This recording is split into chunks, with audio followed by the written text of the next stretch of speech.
Okay, in this crops lesson, I'm going to walk you through how to produce a cyclamen crop.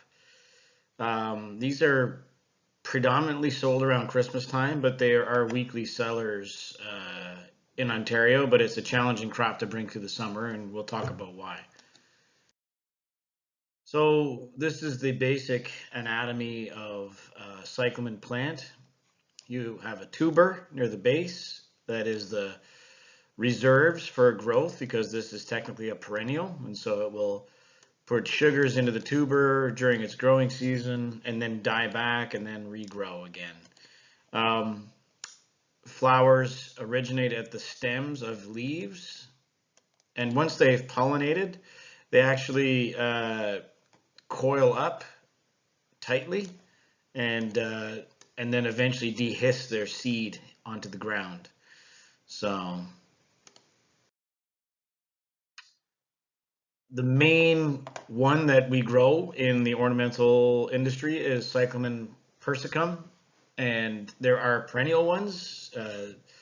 These are grown more in Europe, but they are actually native to England and considered an invasive species. So these things are hardy from zones 5 to 9. That's pretty tough.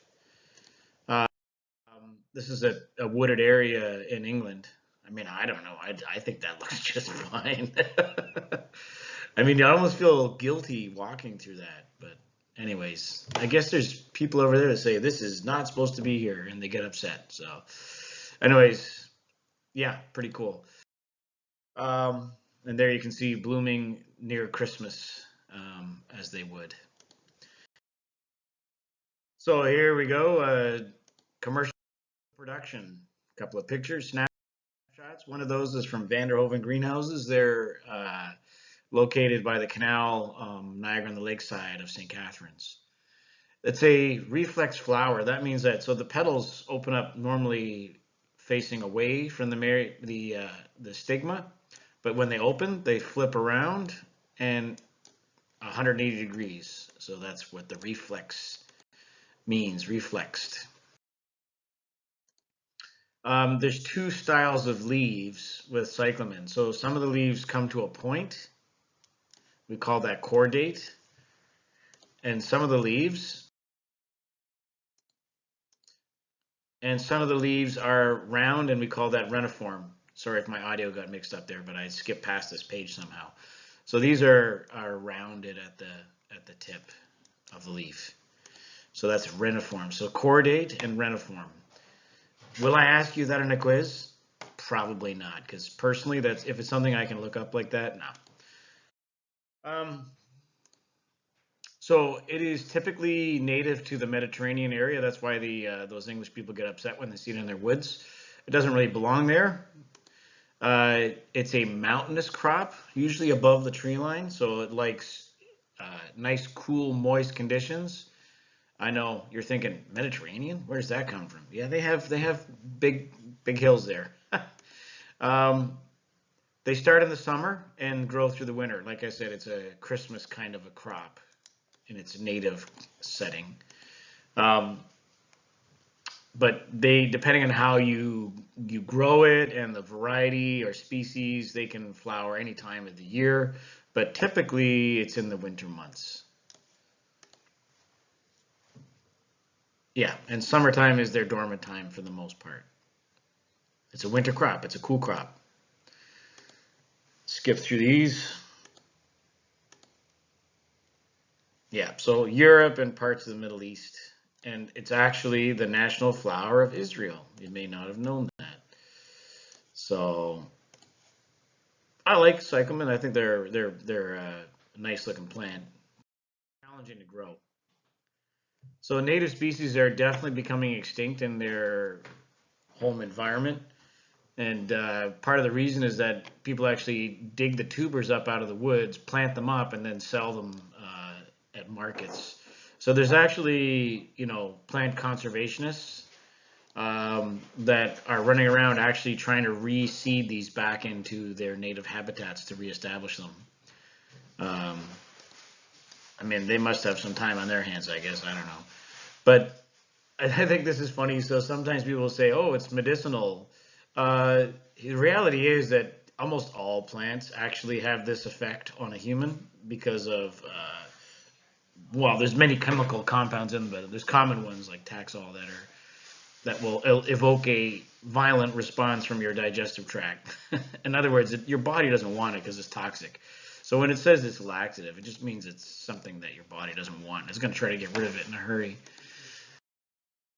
Um, so vast majority of cyclamen are grown from seed. I don't know if you remember that this is a close-up of a seed pod opening.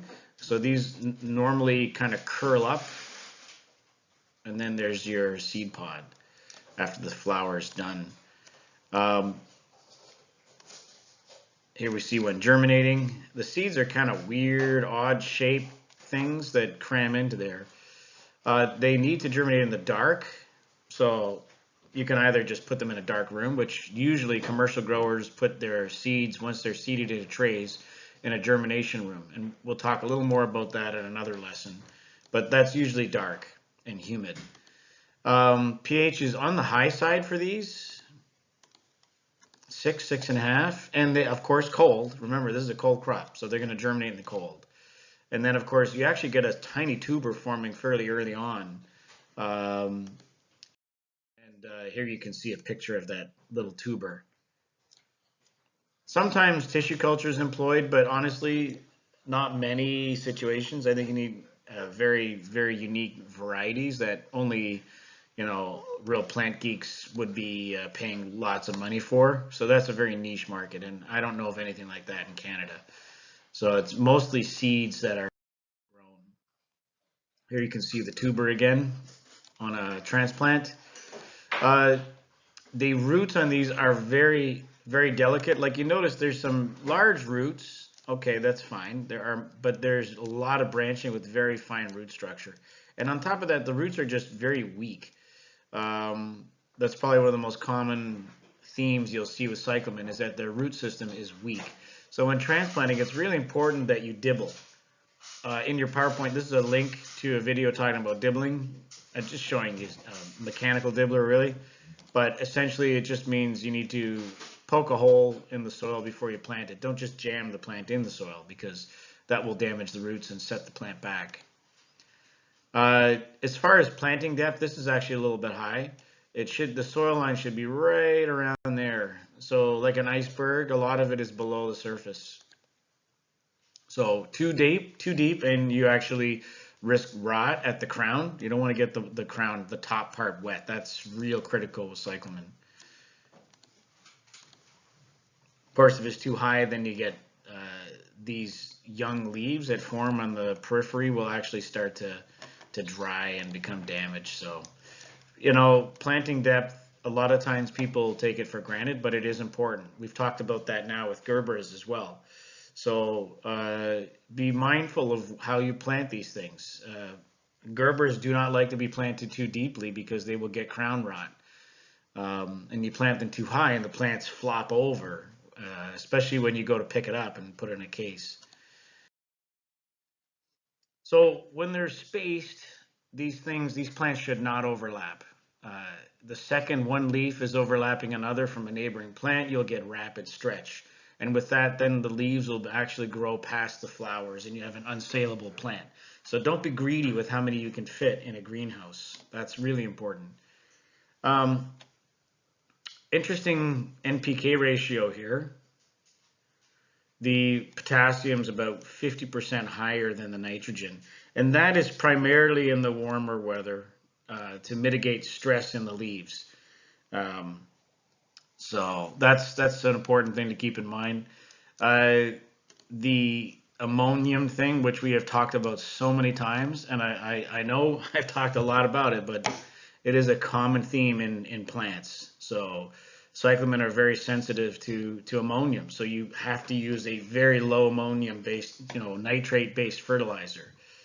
As far as flowering goes, the flowers actually form at the axis of every new leaf. So that's right where that petiole attaches to the tuber, right? So the flower actually forms here, and it will then go up and form its structure, which is hard to draw. That's funny. Anyways, so now the first 5 to 7 leaves do not develop flowers. So that's in the early vegetative stage of growth. But thereafter, there is a flower formed in every leaf. So usually you'll see about 10 to 13 leaves on the plant before you start seeing flowers. So let me explain. I got a picture coming here. So this is leaf 1. This is leaf 2, right? So you've got this is your cotyledon. So then you've got your flower points, the red dots. So the first few leaves, 4, there's 3, right? So those first few leaves have no flowers, poor things. And then after that, each new leaf, subsequent leaf has a flower.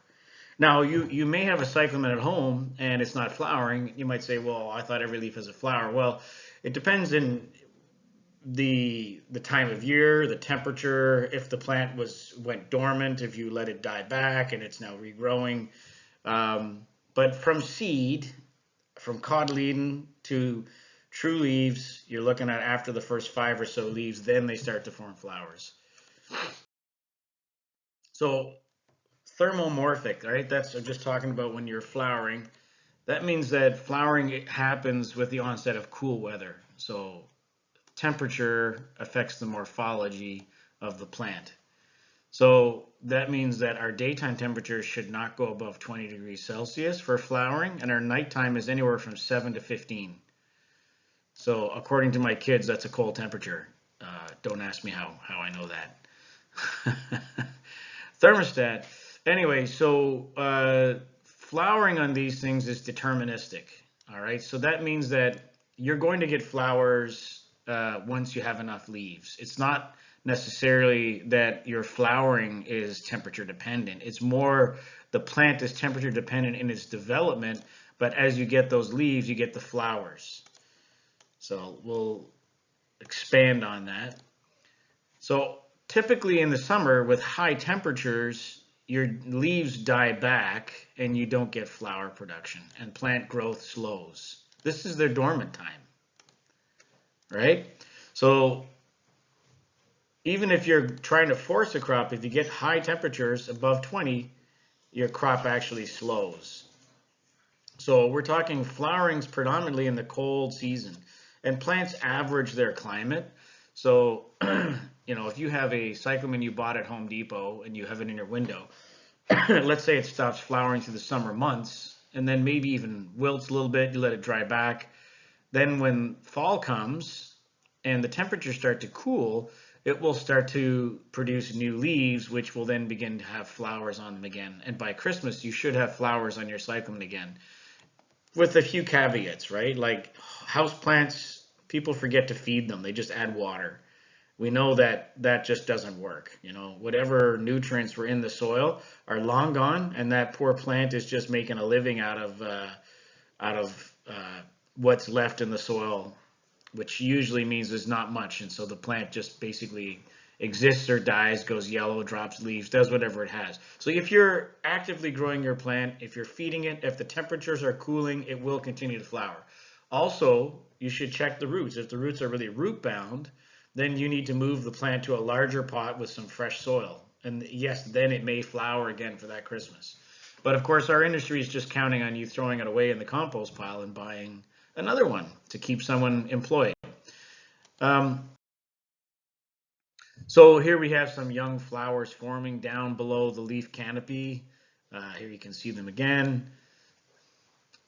So the flowers are initiated early, but you don't see them for quite some time. So that's kind of one of the critical things, right? So you've got first 5 leaves, nothing, and then every leaf after that, way down at the crown, way down deep, there is flowers, primordia forming. That doesn't mean that the flowers are popping up. And then as you continue to grow more leaves, 13, 14, 15 leaves, these flowers emerge, but they're still below the canopy. So it's really important that you manage the balance of your crop. That means keeping the leaf growth undersized. Otherwise, your flowers will unfurl under the leaves. We don't want that. So it's important that, we keep those leaves small. So we do that with temperature. Warm temperatures make leaves grow faster. Cool temperatures slow the leaves.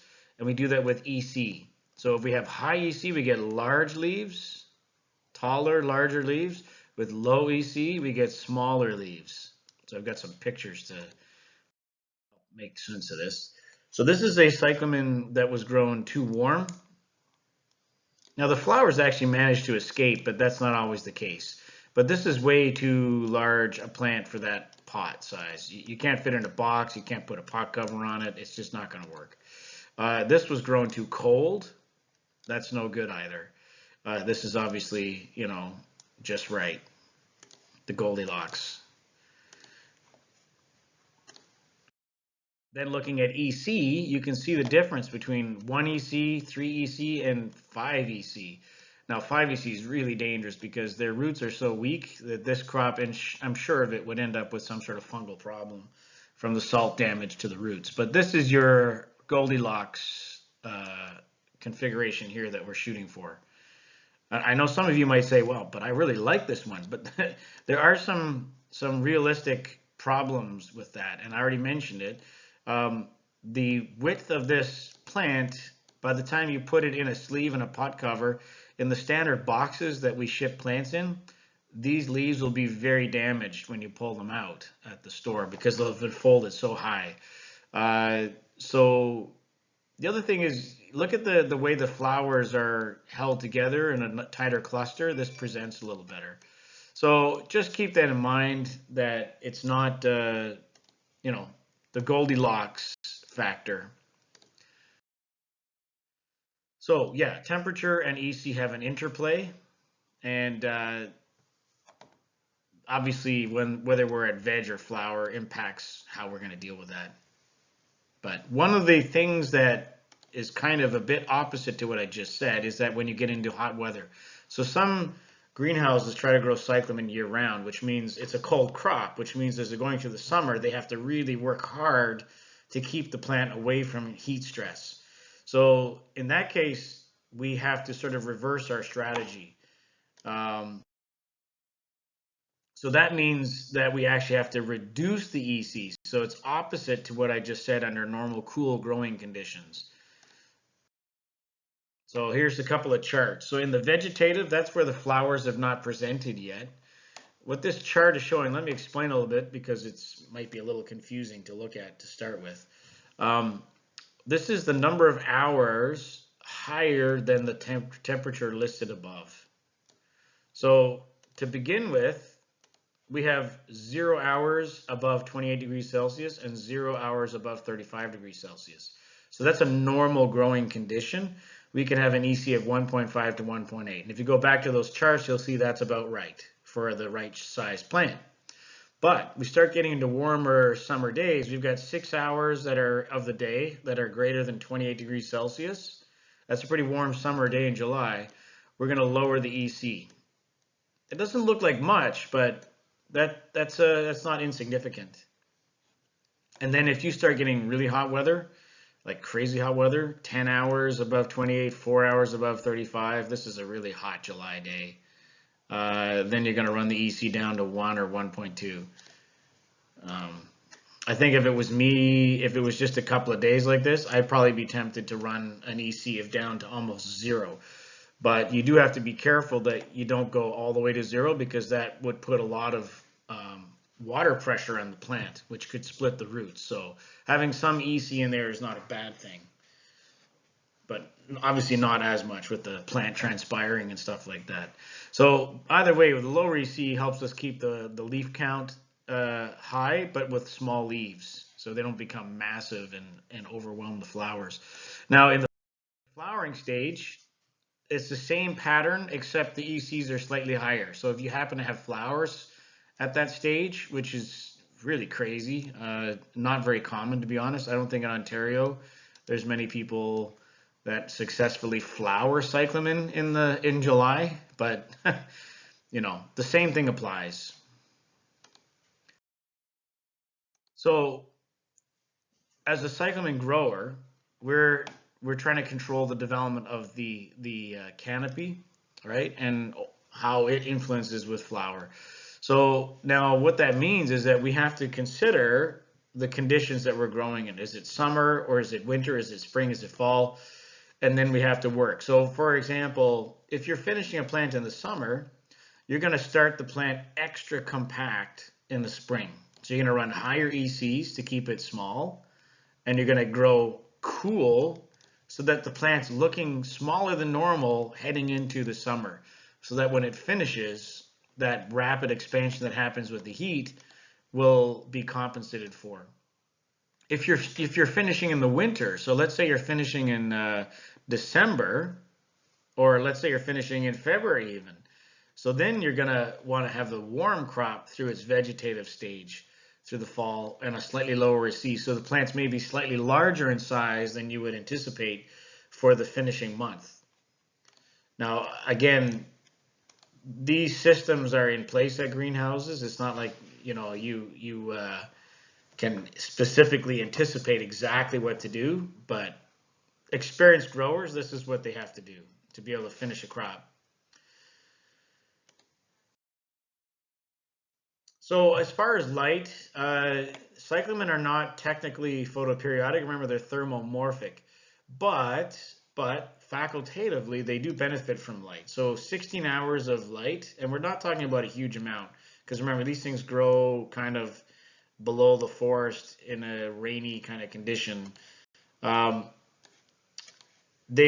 hours of supplemental light will actually increase the speed of production, so you can shave some time off. It's a fairly long crop when you look at it here, right? So you got 4 weeks, 3 to 4 weeks germination, 4 weeks of growth before you transplant, 2 months to get to the 6-leaf stage, and then anywhere from 2 to 3 months to flowering. There are some newer varieties that shave quite a few weeks off of this. This can be about 6 weeks, but it's a pretty long crop. So, supplemental light really does help. And here the guide is about 300 micromoles up to 600 in the vegetative stage, and then back to 300 in the flowering stage. If you use higher light levels, you get washed out flower colors, and the leaves will yellow. These are not very intense light intensities. 300 micromoles. That's a very low level of light. But if it speeds up the crop, then it's definitely worth it. And I guess because it's low micromoles, you don't have to run as many lights, so your electrical cost wouldn't be as high. And typically, if you look at the temperatures, this kind of helps put into a context. You're growing warm right to the end of the 5 to 7 leaf stage, or 6 leaf, whatever. And then when you're trying to get the flowers to pop, you drop the temperature right down. So wintertime household temperatures are perfect for cyclamen to flower. So if you have cyclamen at home, they should be flowering by now if they're healthy and happy. Typically, these are sold at Christmas, which means you're seeding in July, which means your first stages of growth are going to be challenging. So a lot of greenhouses that grow these in their propagation house, which is a smaller section, they'll have fan and pad cooling. Oops, there goes the alarm. They'll have fan and pad cooling, and they obviously have shade curtains, and they might even have high pressure fog. We'll talk a little bit about this in another class in Greenhouse Technical, but it's essentially just another form of evaporative cooling, where they have high pressure stainless steel lines over top the whole crop area, and then there's a timer that turns on a big compressor, and then you get really fine droplet fog that comes out of those. And as that drops down through the air, it evaporates and cools the air so you can actually cool your crop without getting water on your crop, which is obviously critical for preventing foliar fungal infections. And then there are even the odd greenhouse that refrigerates, although I don't know. The only greenhouse in Niagara that I know that actually has large scale refrigeration is an orchid house. located in Vineland, cosmic plants. They have massive, massive refrigerator unit. It costs them a lot of money, but orchids are very expensive to grow. All right. As far as pests go, there's all the usual suspects, right? Your aphids, thrips, etc. Because it's a cooler crop, pest pressure is usually less of an issue. That's a nice thing about cyclamen. Now the mites itself, cyclamen mites, which they're named after, uh, they're really not as scary as you might think because of their very slow growth rate. So if you're on top of your game, all you do is release Amblysius californicus on the early stages of your crop, and you'll never see cyclamen mites. Done. No spray, nothing. This is pretty common practice now, and these are really they're not an issue anymore. What the issues are fungal, because their root system is pathetic, right? So you need a well-drained soil, and you have to be really on your game with irrigation. You cannot overwater ever. They will go yellow and wither and die back in a hurry. And typically you're looking at your standard root issues. So Pythium, Fusarium's the big one. Even Erwinia, but typically Fusarium or Pythium are the major problem areas. Here someone's taken the tuber and they've sliced it in half, and you can see this discoloration rim. That's evidence of Fusarium in the crown. So if you have a cyclamen at home that's just suddenly wilted and looks like it's died, do a little biology and slice the tuber horizontally in a plane and look at it, and you'll see that there's these brown discolorations in there, and that's Fusarium. So most growers now will preventatively drench with things like actinovate, which is Streptomyces liticus. This is a fungal pathogen. Well, it's not really a pathogen in the sense that for us, but in the soil, it's beneficial because it produces antibiotics. And those antibiotics, like it produces things like streptomycin, right? So the species Streptomyces will produce streptomycin, which maybe you've used as an antibiotic. A lot of antibiotics are derived from natural fungal conditions. So anyways, so these things produce these antibiotics, which then kill the bacteria and fungal populations in the soil that might actually go after your roots. Now, Streptomyces will go after more of the Erwinia, whereas the Trichoderma or root shield will go after the Fusarium Pythium. So these are actually they wrap around the fungus, and where they contact, they produce an enzyme that dissolves the hyphae of the Fusarium and Pythium and cause them to sort of leak out their sugars and die. So root shield is probably more common in cyclamen than actinomycetes, but they're both fairly inexpensive, and they can be watered in at the beginning of the crop and then maybe 1 or 2 times during the crop cycle. And they have they're really effective at preventing fungal infection. Obviously, a lot of growers do drench with fungicide at some point. And so what they might do is if they're trying to finish a crop and it's a hotter time of the year where you have real temperature issues in the root zone, that's when your soil temperature climbs. That's when you have to be really on your guard, and then may actually resort to a chemical drench. But of course, once you've done a fungicidal drench, you've killed all your beneficial fungi as well. That means that you have to now regularly drench with fungicide till you sell the crop. So, I mean, realistically, if you have a climate that's not conducive to cyclamen, you probably shouldn't be growing it. It's just too risky. But where there's risk, there's reward. If you're the only person growing them and there's demand, you can make very good money. So that's why people do it. So here you go. This is a flood floor greenhouse growing cyclamen on the ground, not on a bench. Probably I wouldn't do that myself, but it looks like they've done a great job. And this slide I kept from last year, I put this picture here because this was when the koala bears were in trouble in Australia. So, anyways, cute little buggers. All right, I'll see you in the greenhouse, hopefully. Bye.